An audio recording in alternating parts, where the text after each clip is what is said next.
안녕하세요. 오늘도 사연 살롱을 찾아주셔서 감사합니다. 저는 서울 강서구에 사는 30대 중반의 여성이에요. 지난해 저는 약 1년을 같이 산 남편과 이혼을 했고 지금은 어느 정도 안정을 취하면서 지내고 있어요. 여기 이혼 사연들도 많이 들어봤는데 제 이야기 들어보시면 정말 만만치 않은 일 겪었다 하실 거예요. 시댁이 사람을 힘들게 해도 남편하고만 잘 지내면 된다는 생각에 사람 하나 믿고 결혼했었는데 진짜 믿는 도끼에 발등 치겼다고나 할까요? 더는 이런 인간들과는 상종할 수 없다고 결론을 내렸어요. 제가 남편에게 가장 심한 배신감을 느낀 건 아빠의 장례식에서 자기네 식구들하고 어울려서 아빠의 죽음을 조금도 슬퍼하지 않았다는 거예요. 이 막장 같은 인간들이 저한테 어떤 일을 했었는지 지금부터 차근차근 이야기해 볼게요. 잘 들어주세요. 저는 원래 큰 소리 내는 걸 안 좋아해서 웬만한 건 좋은 게 좋은 거라고 넘어가는 성격이었어요. 남하고 트러블 일으키는 걸 좋아하지 않았기에 저 하나 참으면 그냥 다 편하고 좋을 거라며 독한 말은 잘 하지 않았어요. 연애할 때도 결혼 생활 하는 동안도 저는 남편한테 큰 소리 치는 일 별로 없었고 남편이 뭔가 고집을 부리면 귀찮아서라도 대충 맞춰주는 스타일이었어요. 남편은 평범한 사람이었는데 생활이 좀 힘든 집안에서 본의 아니게 가장 노릇을 하는 사람이었어요. 위로 형이 한 명 있었는데 그 형이 사업을 몇 번 벌렸다가 다 망했다고 하더군요. 그러는 바람에 가정 형편도 어려워졌고요. 아빠는 제가 고생할까봐 걱정된다고 꽤 반대하셨어요. 남편 아버지가 안 계시고 어머니만 있다는 것도 반대 이유 중 하나였어요. 아빠, 나도 엄마 일찍 돌아가셨잖아. 근데 경식씨 아버지 안 계시고 홀 시어머니라고 반대하는 건 좀 아니지. 나도 아빠만 있으니 양쪽 집안에서 서로를 더 이해할 수 있잖아. 우리 딸 주연이 처갓집에 장인어른만 있는 거랑 시가에 시어머니만 있는 게 같은 줄 알아? 아빠는 여자가 아니어도 안다. 그게 얼마나 피곤한 일인지 눈 있고 귀 있어서 다 보고 들었어. 서로를 이해한다고? 처지가 비슷하다고 이해하는 거 아니다. 그건 사람 마음 밭이 이해할 성품이 돼야 하는 거야. 처가 이야기 나왔으니 하는 말인데 네가 내 부양을 책임지지는 않잖아. 근데 네가 결혼하겠다는 그 집은 다르다. 일단 일을 안 하고 놀면서 돈만 바라보는 사람이 둘이야. 그리고 경식인가 걔는 이제 대리인데 너는 팀장 대우잖아. 그거 차이가 얼마나 큰 줄 알아? 사람 사는 게 사람 하나만 좋으면 될 것 같지만 절대 아니다. 그러니 좀 더 생각할 시간을 갖자. 연애나 결혼은 말리면 말릴수록 더 불붙는다는 말이 있죠. 제가 딱 그랬던 것 같아요. 아빠가 반대하시니 어쩐지 이 결혼을 꼭 해야 될 것만 같았고 그건 남편도 마찬가지였어요. 남편은 아빠 식당에 와서 인사도 자주 하고 돕겠다며 팔도 걷어붙인 적도 있지만 아빠는 한사코 거절만 하셨어요.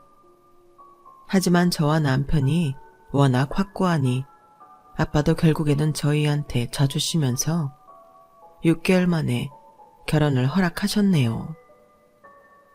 아빠가 한번 결정하면 모든 걸 수용하시는 분이어서 그 후로는 남편과 술도 함께 하시고 이야기도 많이 들어주셨어요. 시댁은 형편상 저희 결혼에 뭘 해줄 수 있는 상황이 아니었기에 아빠가 저희 신혼집을 마련해 주셨어요. 남편은 시댁을 부양해야 해서 저 혼자 대출을 받았고 나머지는 아빠가 보태서 신혼집을 샀으니 거의 아빠가 해주신 거나 다름이 없는 거였어요. 시댁에서는 제가 집을 산다고 하니 한시름 덜었다며 많이 좋아하더군요. 시어머니가 둘째 아들 집 걱정은 안 해도 되겠다며 신이 났을 때 저한테 고맙다는 말은 한마디도 하지 않더라고요. 그때 싹을 알아봤어야 했는데 결혼하겠다는 의지만 불태웠던 저는 시댁의 이기적인 면을 알아보지 못했어요. 게다가 시어머니가 친구들한테 제 자랑을 꽤나 하셔서 그게 다 저를 좋아해서 그러는 거라고 착각했었거든요. 그저 자기 자랑의 일환이었을 뿐이라는 걸 너무 뒤늦게 알았네요. 아빠는 50대에 회사를 그만두시고 식당을 시작하셨어요. 어릴 적 돌아가신 엄마가 항상 나이 들면 작은 식당하며 소소하게 사는 게 소원이라고 하신 걸 기억하고 아빠 혼자서라도 하겠다는 마음으로 가정식 식당을 차리셨어요. 원래 뭐든 하시면 잘하는 분이셔서 그런지 식당은 꽤 잘 되는 편이었어요. 또 돌아가실 때까지 제 신세 지고 싶지 않다고 부지런히 돈도 모으셨고 소위 말하는 겉으로 티내지 않는 알부자였어요. 그러면서도 식당을 계속하신 건 아빠가 힘이 있을 때까지는 엄마가 하고 싶으셨던 일을 하겠다는 의지 때문이었고요. 대단한 부자는 아니더라도 남한테 아쉬운 소리 안 하고 오히려 도우면서 살 수 있는 정도니 그만하면 괜찮다고 생각해요. 시댁은 저희에 비하면 빚도 많고 수입은 적어 힘든 상태였어요. 남편 돈의 절반은 시댁으로 간다는 걸 저도 알고 있었는데도 시어머니는 오히려 신혼집 대출금 단속을 하더군요. 야, 너 우리 경식이한테 신혼집 대출금 갚으라고 하는 건 아니지? 처음부터 네가 산다고 했고 네가 대출받은 거니까 끝까지 책임져야 한다. 중간에 힘들다고 우는 소리 하거나 경식이한테 기대려고 하지 마라. 안 그래도 우리 애 힘들어. 걱정 마세요, 어머니. 제가 다른 대출도 없고 연봉도 좀 돼서 대출금으로 힘들게 하지는 않을 거예요. 너 은근히 네 자랑할 줄 아는구나. 뭐 나쁘다는 거 아니야. 요즘 세상에 자기 잘난 맛 정도는 있어야 된다는 거 나도 아니까. 그래, 네가 지금 말한 것처럼 니네 집 산 거 후회하지는 않게 해다오. 엄마, 걱정하지 마. 주연이도 나도 벌만큼 벌잖아. 주연이가 산 아파트는 오르만 올랐지 떨어지지 않는데 우리가 잘 되면 형도 돕고 집에도 더 좋은 일이잖아. 그래, 경식이 네 말이 맞긴 맞지. 에휴, 그래 알았다. 둘이 탈 없이 잘 살아라. 그러면 더 바랄 게 있겠니? 시어머니는 좋은 말을 해주는 것 같은데도 늘 말에서 가시가 느껴지곤 했는데 저는 단순히 제가 어려워해서라고 생각했었어요. 그게 그 사람 성품이었는데 말이죠. 남편은 결혼 전에도 그랬고 결혼 후에도 항상 시댁을 잘 챙겼어요. 특히 형일이라면 뭐든 내주겠다는 기세였는데요. 저는 그게 형제애가 각별해 보여 좋았어요. 가족끼리 똘똘 뭉치는 느낌이 있어서 저도 그 안에 들어가고 싶은 기분도 들었고요. 외동인 저는 어릴 때부터 형제가 있는 친구들을 부러워했는데 형이 있는 남편한테도 그런 감정을 똑같이 갖고 있었던 것 같아요. 아주버님은 딱 보기에도 까다로워 보이는 인상이었어요. 그게 남편하고 가장 다른 점이기도 했고요.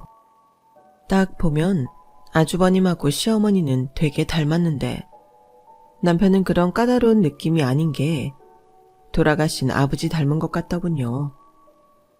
아무튼 결혼 전부터도 저한테 군기 잡으려는 게 눈에 보였던 아주버님은 저희 신혼집에 대해서는 괜히 간섭하려 들고 이것저것 아는 척을 많이 했어요. 아니, 아무리 돈을 혼자 낸다고 해도 그렇지. 신혼집은 남편 명의로 해야 맞는 거예요. 그래야 가정의 기둥이 바로 서죠. 솔직히 아파트 명의 재수씨로 하면 집 하나 한 걸로 생색내겠다 이거잖아요.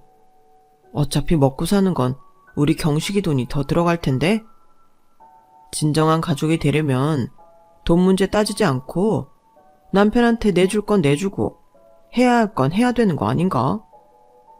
그런 얌체 마인드로 살면 들어올 복도 도로 나가는 거예요. 하도 말도 안 되는 소리라 한마디 하고 싶었는데 남편이 옆에서 눈짓 발짓하며 아무 말도 못하게 하더군요. 나중에 남편은 기분 나쁘더라도 참아달라며 이렇게 말했어요. 그래도 형이 우리보다 어른이잖아. 엄마 돌아가시면 집안 어른이 될 텐데 거북하더라도 좀만 참아. 그건 어머니 돌아가시고 나서 생각해도 되는 거 아니야? 왜 벌써부터 그렇게까지 어른 대접을 해야 해? 물론 아주버님이 나보다 윗사람인 거 알아. 아무리 그래도 그렇지. 저런 말까지 다 참으라는 말을 어떻게 해? 경식씨 이럴 거야? 형 말은 이제 우리 다 한 가족이라는 거고 나한테 형이면 이제 주연이 너한테도 형이나 마찬가지니 좀 받아들여. 저는 결혼 생활 1년 내내 이 말을 제일 받아들이기 힘들었어요. 저한테 어떤 불리한 말을 해도 무조건 참으라뇨. 가족이라면 제 입장도 고려해 줘야 하는 것 아닌가요? 제가 아주버님 까탈을 참으려고 결혼하는 것도 아니고요. 그것뿐이 아니었어요. 저희 신혼여행을 스페인으로 간다고 하니 자기 스페인 안 가봤다고 저한테 자기 혼자 자유여행할 비행기 티켓을 예약해 달라더군요. 이런 비상식적인 일까지 남편은 형 말이라면 어떻게든 들어주려고 했고 이런 것들이 저와 남편의 다툼거리가 되었죠. 다른 일에는 서로를 힘들게 할 게 별로 없었는데 시댁, 특히 아주버님 일이 되면 남편은 아주 죽는 신용이라도 하려고 들었어요. 물론 아주버님 스페인 비행기표는 남편이 여러 시간 설득 끝에 없던 일이 되긴 했지만 그게 그렇게 절절매며 이해를 구해야 하는 건지 이해가 안 되더군요. 아내가 될 저보다도 형의 입장을 더 중시하는 것 같아 기가 차기도 했지만 저는 그게 결혼 못할 이유가 되지 않는다고 여겼어요. 한마디로 그저 스치고 지나가는 바람 같은 일이라고 가볍게 생각했던 거였네요. 결혼해서 살며 이런저런 자리가 잡히면 저런 억지스러운 일은 일어나지 않을 거라고 막연히 생각하고 있었어요. 게다가 남편은 저희 아빠한테 잘하겠다고 굳게 맹세까지 했거든요. 내가 진짜 장인어른 친아버지로 생각하고 잘 모실 거야. 나 부족한 거 아시면서도 결혼 허락해 주시고 집값도 많이 보태주셨잖아. 우리 집에서 변변한 거 하나 못하는 것도 다 그럴 수 있다 하시고 나랑 허심탄회한 이야기도 많이 해주셔서 오랜만에 아버지랑 이야기하는 게 어떤 기분인지도 많이 느꼈어. 그러니까 내가 엄마나 형한테 하는 만큼 장인어른한테도 신경 쓸게. 그런 생각이라니 고마워. 우리 집에는 나밖에 없잖아. 경석 씨가 아빠한테 잘해드리면 아빠도 많이 고마워하실 거야. 아빠는 그 말을 전해 듣고 둘만 잘 살면 되고 저한테만 잘하면 그만이라고 하셨지만 흐뭇한 표정을 지으시며 내심 좋아하시더라고요. 하지만 결혼 후에 많은 사정이 달라졌어요. 먼저 시어머니는 저희만 잘 살면 된다더니 하루가 멀다 하고 저한테 전화를 해서는 집에 뭐가 떨어졌다. 뭘 수리해야 한다. 계속 요구를 해대는 거였어요. 그러다가 제가 해드리기 어렵다는 말이라도 하면 이렇게 말을 하고는 했어요. 참네. 너한테 시집에 있는 사람이라고 나랑 우리 경준이밖에 더 있냐? 너는 우리는 불편한데도 밥이 넘어가? 시댁 어른들은 밥 굶어도 너희만 잘 먹고 잘 살면 된다 이거냐? 세상에 며느리라는 게 들어와서는 복 있는 짓은 하나도 하지를 않아. 라면 신세한탄에 저를 나쁜 사람으로 모는 말을 늘어놓는데 나중에는 제가 정말 나쁜 사람인가 싶더라고요. 또 주말마다 저희 부부를 불러서 밥을 먹자고 하는데 말로는 저희를 위해서 밥을 차려준다고 하죠. 막상 가면 모든 부엌일은 다 제 몫이고 나머지 세 사람은 거실에 모여 앉아 자기들끼리 웃고 떠들었어요. 또 어찌나 화투를 쳐대는지 저는 보기만 해도 머리가 지끈거릴 지경이었어요. 아주버님은 담배까지 뻑뻑 펴댔고요. 그러는 와중에 저한테 심부름 시킬 건 다 시켰고요. 저는 부엌에서 식사 준비를 하다 말고 아주버님이 부르면 거실로 가야 했어요. 그러면 아주버님은 턱짓을 하며 냉장고에 맥주 하나 꺼내와요. 제일 안쪽에 있는 시원한 거. 그리고 오징어 이거 너무 딱딱하니까 거기 선반에 있는 팝콘 봉지 있죠? 그거 새 거니까 뜯어서 그릇에 담아갖고 오고. 라며 어찌나 부려먹는지 정말 너무 피곤했어요. 그럼에도 저는 신혼 초부터 문제를 일으키고 싶지 않아 일단 하라는 대로 해보자는 심정이었어요. 이런 일도 한두 번이지 매주마다 벌어지니 시댁이라면 근처도 가기 싫어지더군요. 그것뿐인가요? 주중에는 시어머니가 시도 때도 없이 전화를 해대니 저한테는 자유가 없는 기분이 들었죠. 저도 아빠가 보고 싶고 친정에도 가고 싶은데 그럴 틈조차 없었어요. 하지만 제일 싫었던 건 바로 시어머니와 아주버님이 신혼집을 마치 자기네 집 건너방 드나들듯 왔다 갔다 하는 거였어요. 제가 비번을 시어머니한테 가르쳐주지 말자고 했는데도 남편은 아랑곳하지 않고 비번을 알려줬어요. 그걸로 저랑 신랑이도 버렸지만 남편은 저한테 생각해보겠다고 해놓고 그날 바로 시어머니한테 알려줬더라고요. 어차피 우리 둘 다 회사 일 때문에 바빠서 집안일 신경 잘 못 쓰잖아. 엄마도 우리 신혼살림 정돈 잘 될 때까지만 오신다고 하셨으니까 마음 편히 생각하자. 솔직히 엄마가 신경 써주시면 우리한테는 좋은 거 아니야? 너무 예민하게 굴지 마. 우리 둘이 있을 때 방해하시겠다는 것도 아니잖아. 남편 말과는 다르게 시어머니는 제가 반차나 연차를 내고 쉴 때에도 느닷없이 들이닥쳤고 때로는 아주버님도 함께 했는데요. 그렇게 몇 달이 지나고 아주버님은 결혼 준비를 하게 됐어요.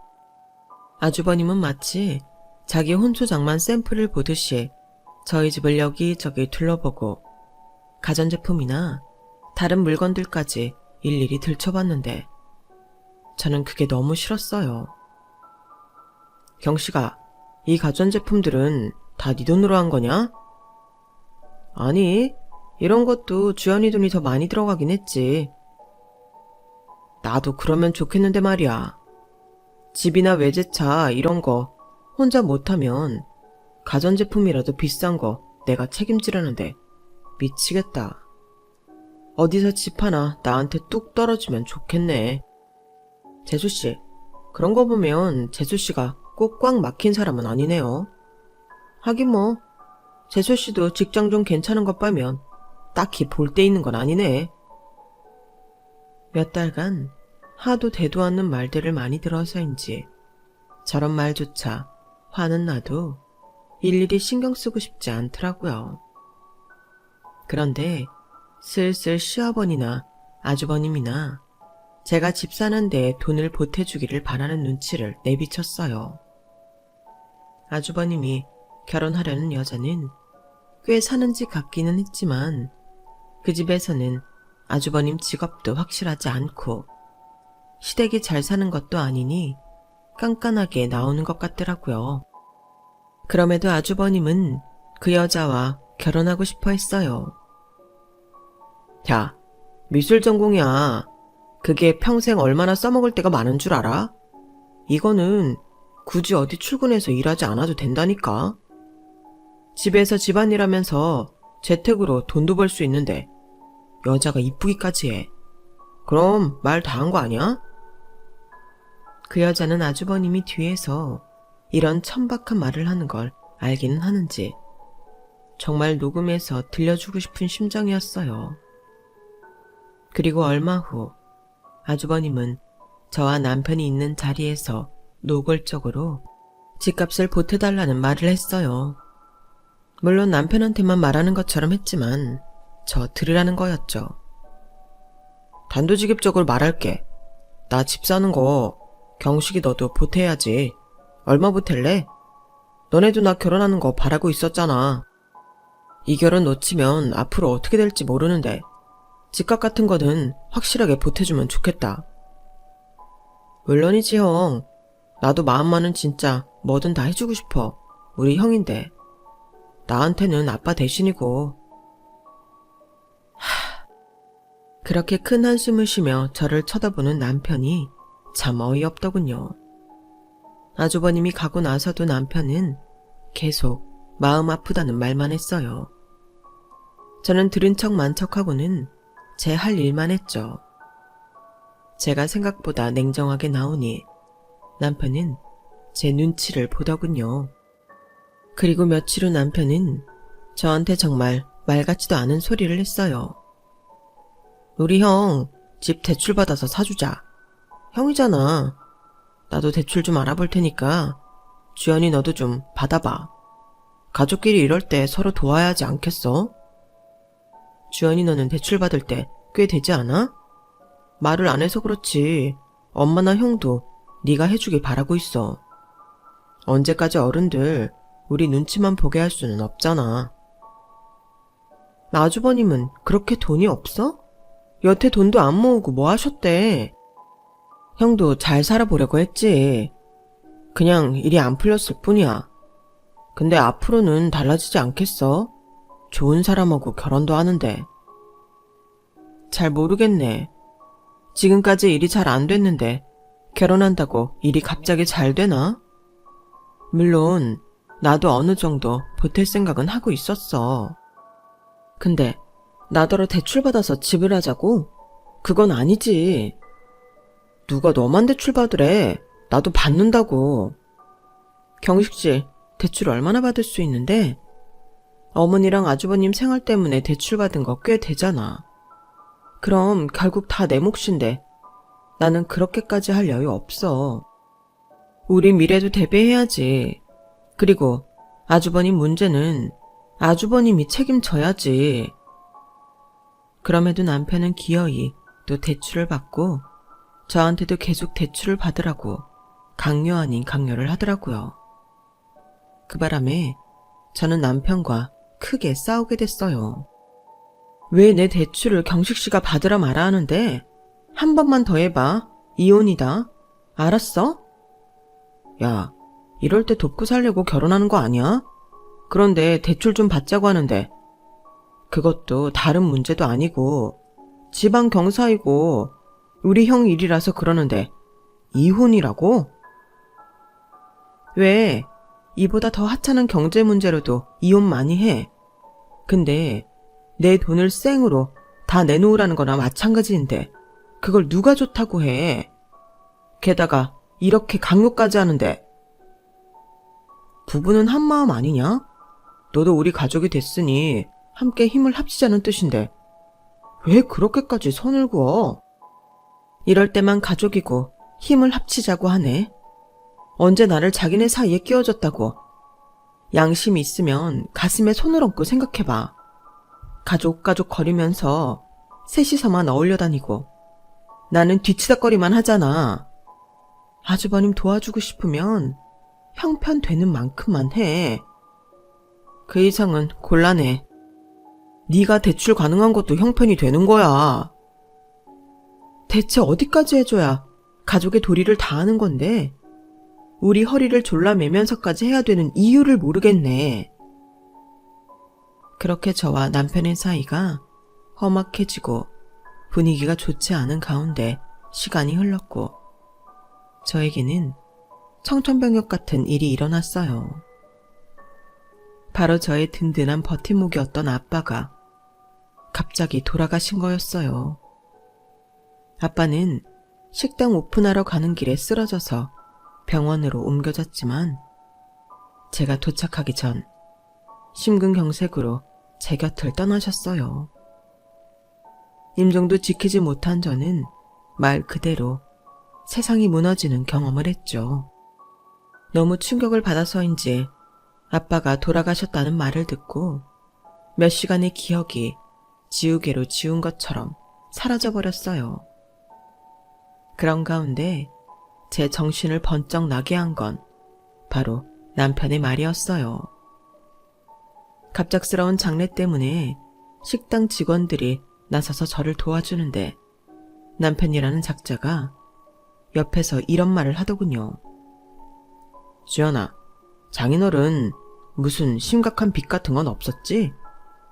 장인어른 살고 계신 집도 별 문제 없고 뭐 담보 같은 거 했나? 그때까지 힘이 쭉 빠져 시체처럼 있던 저는 남편을 향해 버럭 소리를 질렀어요. 그걸 네가 알아서 뭐 할 건데? 왜 너는 사위라는 놈이 장례 준비도 제대로 안 하면서 아빠 식당이나 집은 왜 물어봐? 제 말에 남편은 움찔하더니 놀라서 한참 저를 쳐다봤어요. 그도 그럴 게 제가 그전까지 이렇게 소리를 지르거나 막말로 화를 낸 적이 없었거든요. 남편은 저한테 뭐라고 말을 걸 듯 말 듯 하더니 어디론가 가서 휴대폰으로 통화를 하더라고요.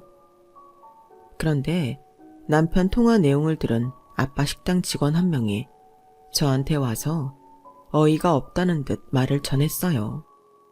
주현씨, 황망할 때 이런 말은 좀 뭐하지만 주현씨 남편이요. 지금 자기 집이랑 통화하는 것 같은데 사장님 빚은 없는 것 같다는 둥 집은 어떤지 더 확인하겠다 이런 말 하네요. 너무하는 거 아니에요?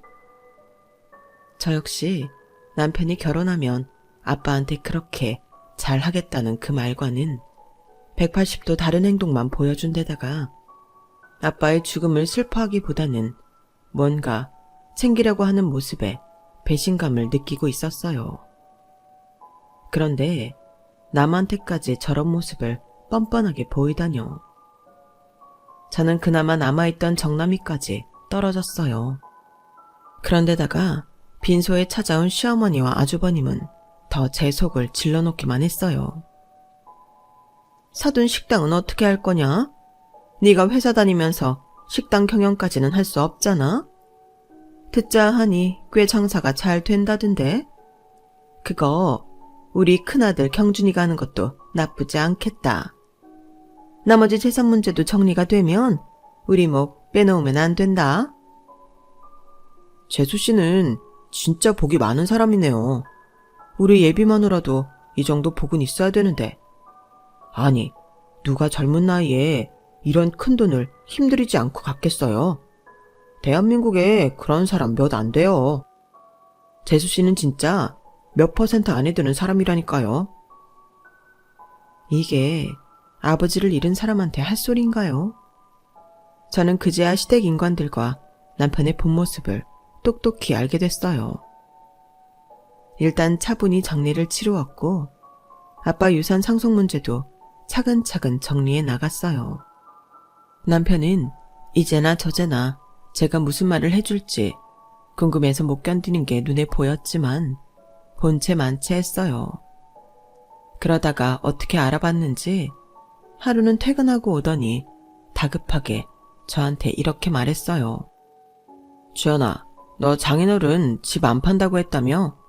내가 그 동네 부동산들에 전화 쫙 돌리며 알아봤거든. 그럼 그 집 일단 우리 형 결혼하면 들어가서 살게 하자. 리모델링 할 돈 정도는 형이 된다고 하니까 그게 좋을 것 같아. 솔직히 거기 위치도 그렇고 집 상태도 지금 파는 게 아깝긴 하지. 그 동네라면 아파트값 주저앉을 때가 아니잖아. 오히려 오르면 올랐지. 일단 그렇게 진행해보자.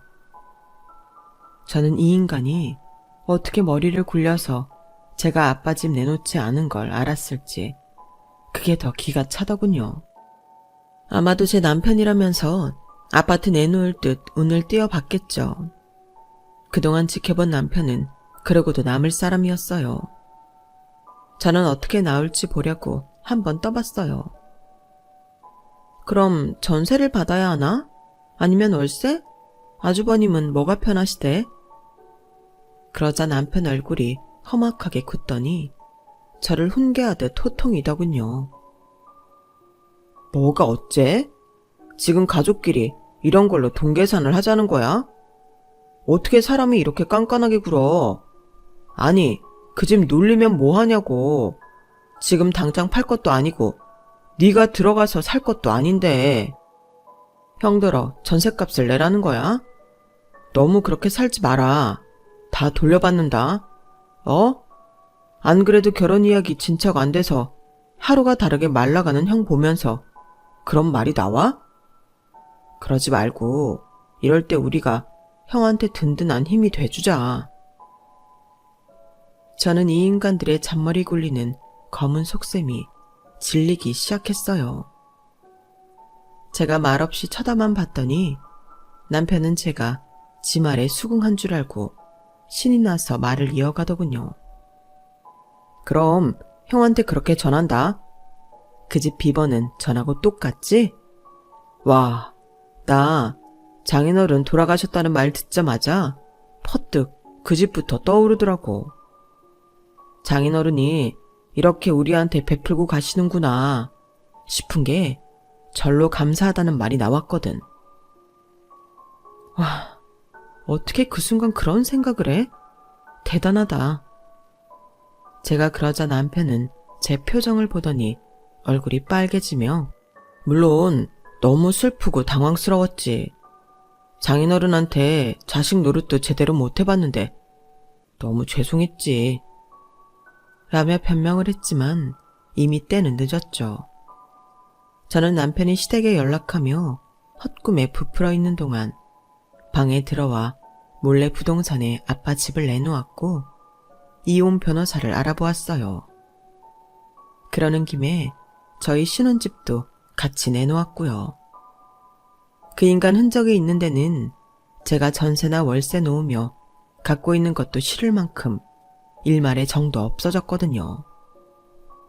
바로 다음날 저는 수소문한 변호사 사무실을 찾아가서 상담을 받았고 이혼 접수를 하고는 일을 착착 진행했어요.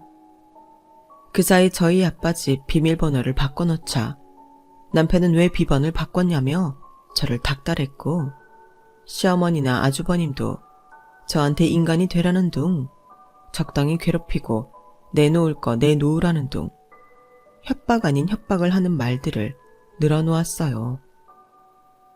저는 그런 말들도 몰래 다 휴대폰에 녹음해서 증거로 남겨놓았죠. 제가 이혼 준비를 다 하고 소장 접수를 하는데 아주버님이 급하다며 저를 찾아왔더라고요. 재수씨, 일단 그 집을 우리 처가에서 봐야 내 결혼이 진행될 것 같으니까 비번 좀 알려줘요. 내가 이 일에 대해서는 나중에 크게 한턱 쏠게요. 나 내일 가보려고 하는데 괜찮겠지? 반말을 섞어가며 무례하게 말하는 아주버님한테 저는 알았다며 아빠 집 비번을 알려줬어요. 사실상 집은 이미 나가서 집을 산 사람이 비번을 알고 있었고 신혼집도 팔려서 저는 이사 준비를 마친 상태였거든요. 남편이 회사에 출근한 후 저는 미리 예약해두었던 이삿짐 센터 직원들과 재활용센터 직원들에게 옮길 짐과 재활용할 것들을 알려주고 임시로 호텔에 들어가 있으려고 나가려는데 아주버님한테서 전화가 오더라고요. 재수씨, 이거 뭐예요? 여기 짐 다 빠지고 아무것도 없네요. 아니, 그것보다 여기 다른 사람이 와서 자기가 샀다고 하네. 뭐가 어떻게 된 거야? 재수씨, 집 판 거 아니죠? 여기 이 사람이 사기치는 거 맞죠? 아니요, 그 말이 맞는데요. 제가 그 집 팔았어요. 제가 그 집 갖고 있으면 이혼하고 나서도 댁이나 댁 집에서 나를 괴롭힐 것 같아서 말이죠. 나라고 아빠 추억이 있는 집을 팔고 싶었겠어요? 근데 안 되겠더라고. 이건 뭐 내 걸 지들 걸로 아는데 이런 말도 안 되는 집구석은 벗어나야 맞는 거지. 그러니까 거기서 망신당하기 싫으면 당장 나와요. 뭐? 집을 팔았다고? 아니, 이게 그렇게 금방 팔리나? 좀 싸게 내놨더니 금방 팔리던데? 저는 그렇게 말하고 전화를 끊고는 호텔로 가버렸어요. 남편과 시어머니, 아주버님은 번갈아 저한테 전화를 하며 난리가 났지만 저는 전화를 받지 않고 가만히 있었어요. 그리고 남편한테 이혼 소장이 도착하자 남편은 회사까지 저를 찾아와서 눈을 부라리며 진상을 부리더군요. 아니, 말도 없이 집을 팔더니 이제는 이혼? 지금 장난해? 내가 왜 장난을 해? 아니, 지 형이 끔찍하면 지나 끔찍하지. 나한테 강요하는 것도 모자라 대출받아서 지 형 신혼집 사내라고 사람을 들들 볶았잖아. 그러더니 우리 아빠 갑자기 돌아가시니까 아빠 재산부터 탐냈지. 우리 아빠 집이 담보 잡혔는지 그거 알아내서 니네 집 식구들한테 알리느라 바빴고, 네 엄마라는 사람이랑 형도 장례식장 와서 한다는 말이 재산 정리하면 지네 목 남겨라. 식당은 지네가 안에 어쩌네. 이런 말 같지도 않은 소리 하는 인간들. 나 더 상종하고 싶지 않아.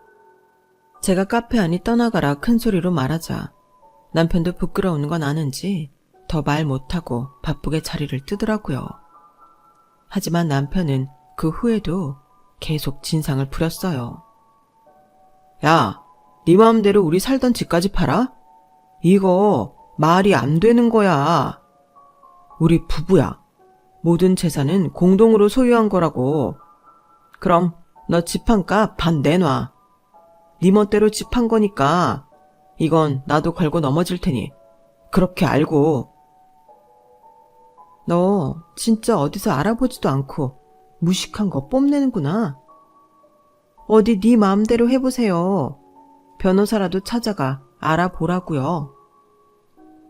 저는 빈정거리면서 전화를 끊었고 남편이랑 시댁은 그때부터 여기저기 많이 알아보는 것 같더군요. 그러다가 안 되겠는지 남편은 다시 저를 찾아와서 사정을 하더군요. 주연아, 이렇게 감정적으로 굴지 말고 이성적으로 대처하자. 우리 어른이잖아. 그래, 네가 섭섭할 수 있어. 나는 우리가 이제 다 같은 가족이니까 네가 어른스럽게 당연히 이해할 거라고 여겼는데 그게 아니었나 보구나. 네 입장을 좀 더 배려하고 잘 설명하지 못한 거 미안하다. 웃기시네. 어디서 사람을 무슨 쫌팽이 심보 가진 사람으로 만들어. 야, 밖에 나가서 다 물어봐. 네가 결혼하고도 집 경제 사정에 콩 한 쪽도 보탠 게 없는데 헛다 대고 공동재산 우는 신혼집 내 대출에 우리 아빠 돈으로 된 거 서류도 다 남아있어. 그래서 네가 손 쓸 수 없으니까 나한테 와서 헛소리 하는 거잖아. 뭐? 어른스러울 줄 알아? 니네처럼 남 등쳐먹고 사는 게 어른스러운 거니? 네 형이라는 인간처럼 파렴치하고 낯짝 두꺼운 게 어른스러운 거야? 넌 그럼 뭘 한참 잘못 알고 있는 거야. 어디 감히 우리 아빠 집을 꿀꺽하려고 수작을 부려.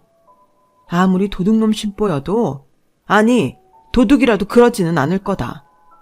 네가 무슨 개수작을 부려도 나는 이혼할 거니까 너도 어디 해볼 테면 해봐. 그리고 그 집에 사람 들어올 거니까 네 짐도 당장 빼고 아니면 다 쓰레기장으로 보내라고 했으니까 네가 알아서 해. 너 그런 계산은 빠르잖아.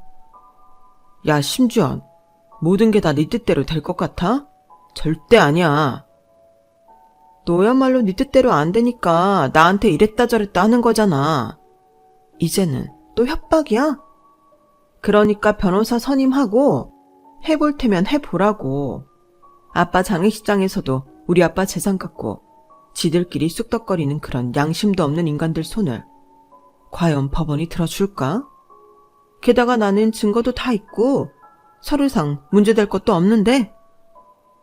제가 강하게 나오자 그제야 남편은 저한테 잘못했다며 싹싹 비는 신용을 했고 어머니도 저한테 자기 죽는다고 잘못했다며 고개를 조아리더군요.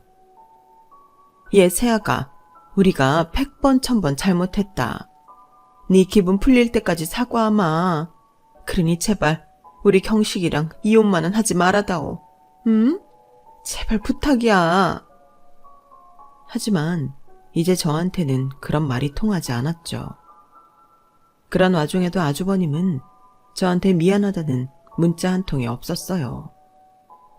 원래 그런 인간이니 예상은 했지만 참 어처구니가 없더군요. 그렇게 저는 이혼 소송을 진행했고 신혼집에서 못 나간다 버티던 남편 짐은 제가 말한 대로 쓰레기장으로 직행할 뻔했어요. 남편은 제가 빈말하는 줄 알고 있다가 사람들이 와서 자기 짐을 밖으로 집어 던지자 그제야 허둥지둥 챙겨서 나왔다더군요. 그렇게 몇 달 후에 저와 남편은 완전히 남남이 되어 헤어졌네요.